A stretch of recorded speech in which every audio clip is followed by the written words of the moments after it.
수많은 분들이 저처럼 요양원 이주를 고민하고 계실 겁니다.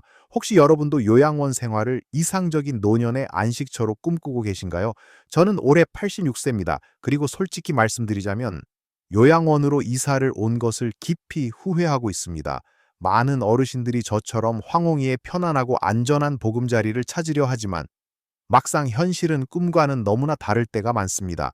저는 아름다운 추억과 독립적인 삶을 뒤로하고 이곳으로 왔습니다. 처음에는 편안함과 전문적인 돌봄을 기대했지만 시간이 지날수록 제 삶의 중요한 부분들이 사라져 가는 것을 느꼈습니다. 여러분이 저와 같은 실수를 반복하지 않기를 바라는 마음으로 오늘 저는 요양원 이주를 후회하는 5가지 이유를 진솔하게 말씀드리려 합니다.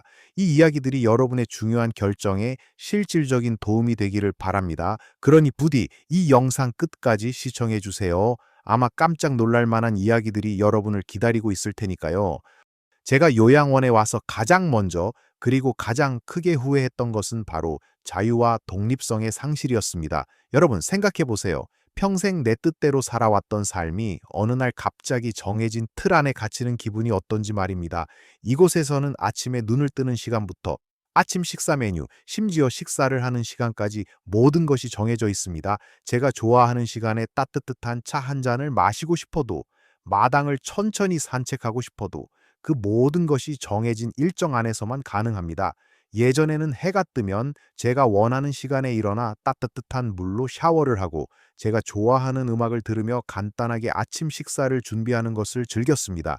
작은 텃밭에 나가 상추를 따고 고추를 매만지는 소소한 행복이 저의 하루를 시작하는 기쁨이었죠.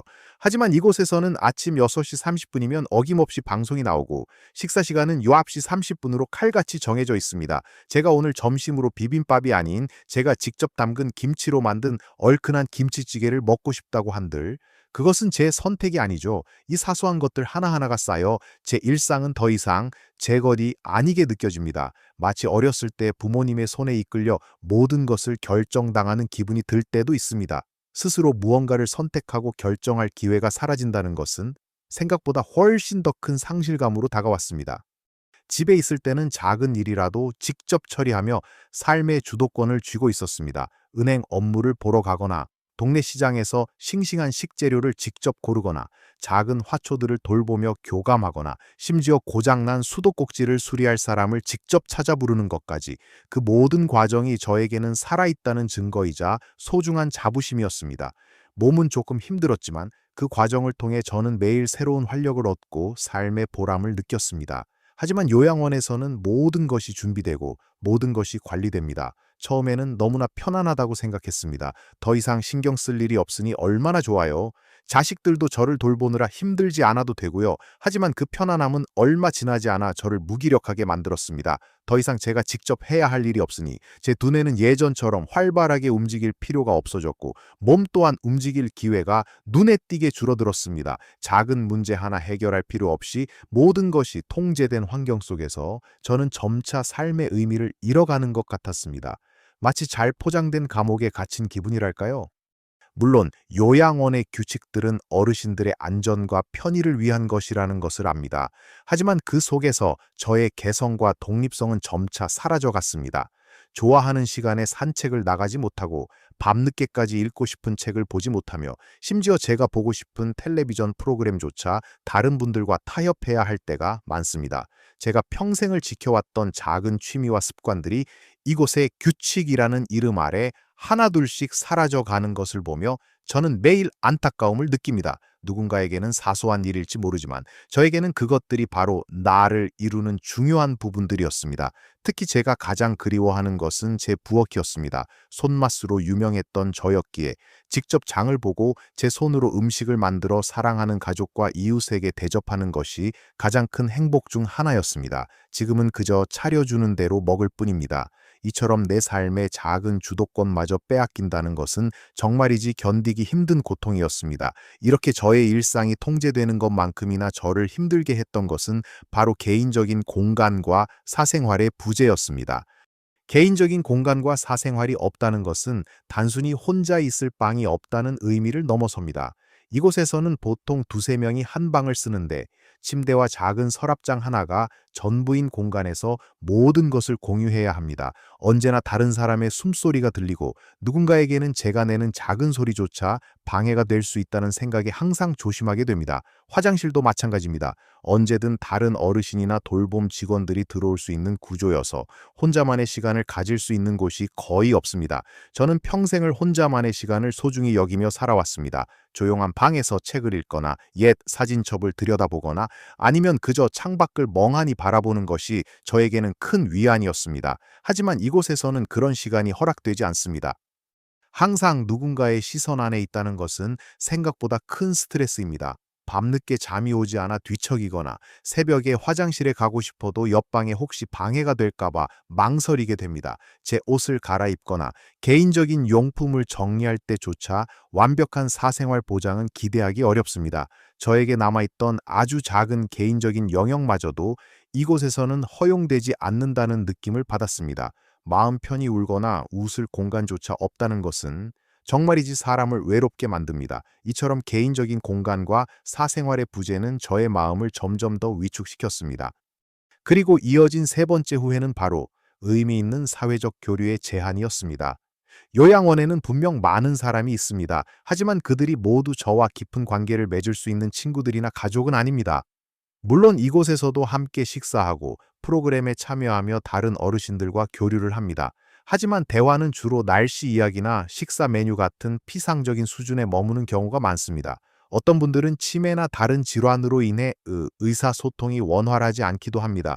그러다 보니 진심으로 마음을 터놓고 이야기하거나 제 인생의 희로애락을 나눌 수 있는 친구를 찾기가 매우 어렵습니다.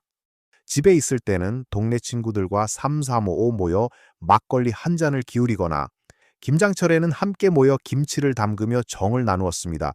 자식들과는 매일 전화 통화를 하고 손주들이 주말마다 찾아와 재롱을 부리는 것이 저의 가장 큰 낙이었습니다. 그들은 저의 과거를 알고 저의 현재를 이해해주며 저의 이야기에 귀 기울여 주었습니다. 이곳에서도 자식들이 찾아와 주긴 하지만 정해진 면회 시간과 공간 때문에 예전처럼 편안하고 오랜 시간을 함께하기는 힘듭니다. 많은 사람 속에 있지만 오히려 더 깊은 외로움을 느끼는 역설적인 상황에 놓인 것입니다. 마치 모두가 같은 배를 타고 있지만 각자의 섬에 고립된 듯한 기분이랄까요. 진정한 교류의 부재는 마음의 허기를 더욱 키웠습니다. 네 번째 후회는 정신적, 신체적 자극의 저하였습니다. 집에서 살 때는 매일매일 새로운 자극들이 있었습니다. 신문을 읽고 세상 소식에 귀 기울이고 은행 업무를 위해 직접 걸어 다니고 가스요금이나 전기요금 같은 생활비를 계산하고 다음 달에는 손주들에게 뭘 사줄까 고민하며 인터넷을 찾아보는 등 크고 작은 일들이 저의 두뇌를 끊임없이 움직이게 했습니다. 몸 또한 가만히 있지 않았습니다. 설거지를 하고 빨래를 널고 장을 보러 걸어가고 심지어 버스를 타기 위해 정류장까지 가는 것도 저에게는 일상적인 운동이었습니다. 하지만 요양원에 오면서 이 모든 것이 사라졌습니다. 모든 것이 준비되어 제공되니 저는 더 이상 머리를 쓸 필요도 몸을 움직일 필요도 없어졌습니다. 아침에 눈을 뜨면 모든 것이 정해져 있고 저는 그저 그 흐름에 몸을 맡길 뿐입니다. 점차 저의 뇌는 게을러지고 몸은 나태해지는 것을 느꼈습니다. 예전에는 샘이 밝다는 소리를 들었는데 이제는 간단한 계산조차 버거울 때가 있습니다. 계단을 오르내리고 마당을 쓸던 제 다리는 이제 고작 침대에서 일어나 식당까지 가는 것만으로도 힘겹게 느껴질 때가 있습니다. 하루 종일 앉아 있거나 누워 있는 시간이 많아지면서 저는 제 몸과 마음이 예전보다 훨씬 더 빠르게 늙어가고 있다는 것을 생생하게 느낍니다. 누군가는 편안하다고 말하겠지만 저에게는 그 편안함이 오히려 독이 되어 돌아왔습니다. 삶의 작은 도전 과제들이 사라지면서 저는 제 자신이 점차 쇠퇴하고 있다는 냉혹한 현실에 직면했습니다. 이렇게 몸과 마음이 나태해지는 것을 느끼면서 마지막으로 저를 정말 괴롭혔던 것은 예상치 못한 경제적 부담과 그에 비해 낮은 삶의 질이었습니다. 요양원은 분명 편안하고 안전한 돌봄을 약속했지만 그 비용은 상상 이상으로 컸습니다. 처음 계약할 때는 모든 것이 해결될 것 같았지만 막상 입소하고 나니 각종 부대의 비용이며 추가적인 서비스 비용이 끊임없이 발생했습니다. 자식들에게 부담을 주고 싶지 않아 평생을 아끼고 모아온 돈이 있었지만 이곳의 높은 월 비용은 생각보다 빠르게 제 자산을 줄여나갔습니다. 혹여 제 자식들에게 경제적인 짐이 될까봐 염려하는 마음이 항상 제 가슴 한편을 짓눌렀습니다. 저는 종종 생각합니다. 만약 이 돈으로 집을 고쳐서 좀 더 안전하고 편안하게 만들었더라면 어땠을까? 아니면 집으로 돌봄 도우미를 불러서 필요한 부분만 도움을 받고 남은 돈으로는 제가 하고 싶었던 여행을 가거나 보고 싶었던 연극을 보러 다니는 등 더 활기찬 노년을 보낼 수 있지 않았을까 하는 생각 말입니다. 이곳에서 매달 지불하는 큰 돈이 과연 저의 현재 삶의 질과 행복에 비례하는가? 질문할 때마다 저는 고개를 젓게 됩니다.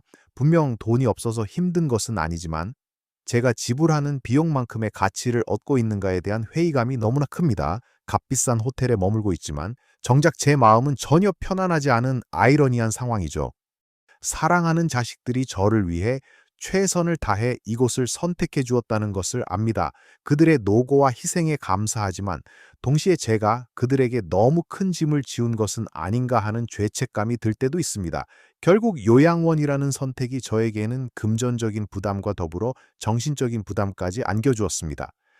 여러분, 제가 오늘 말씀드린 이 5가지 이유들은 제가 86년이라는 긴 세월을 살아오면서 얻은 깨달음이자 요양원에 와서 직접 겪고 후회하는 경험들입니다. 정리하자면, 첫째는 자유와 독립성의 상실, 둘째는 개인적인 공간과 사생활의 부재, 셋째는 의미 있는 사회적 교류의 제한, 넷째는 정신적, 신체적 자극의 저하, 그리고 마지막 다섯째는 예상치 못한 경제적 부담과 그에 비해 낮은 삶의 질이었습니다. 제 이야기가 여러분께 다소 무겁게 들릴 수도 있겠지만 저는 단지 여러분이 저와 같은 후회를 하지 않기를 바랄 뿐입니다. 요양원이라는 선택은 누군가에게는 최선의 대안이 될 수도 있습니다. 하지만 그 결정은 무엇보다 신중해야 합니다. 단순히 편안함이나 돌봄만을 고려할 것이 아니라 여러분의 독립성과 사생활, 그리고 진정한 사회적 연결과 삶의 활력을 얼마나 지켜낼 수 있는지를 깊이 고민해 봐야 합니다. 여러분, 기억하세요. 삶의 질은 단순히 육체적인 돌봄에만 있는 것이 아닙니다. 스스로 선택하고, 스스로 움직이고, 의미 있는 관계를 맺으며 끊임없이 배우고 성장하는 과정에서 진정한 행복을 찾을 수 있습니다. 저는 이곳에서 이 모든 것의 소중함을 뼈저리게 느끼고 있습니다. 집에서든, 다른 어떤 곳에서든, 여러분의 삶의 질을 최우선으로 생각하세요. 여러분의 노년이 후회 없는 시간으로 가득 채워지기를 진심으로 바랍니다. 작은 변화들이 여러분의 건강과 행복에 큰 차이를 만들 수 있다는 것을 기억하세요.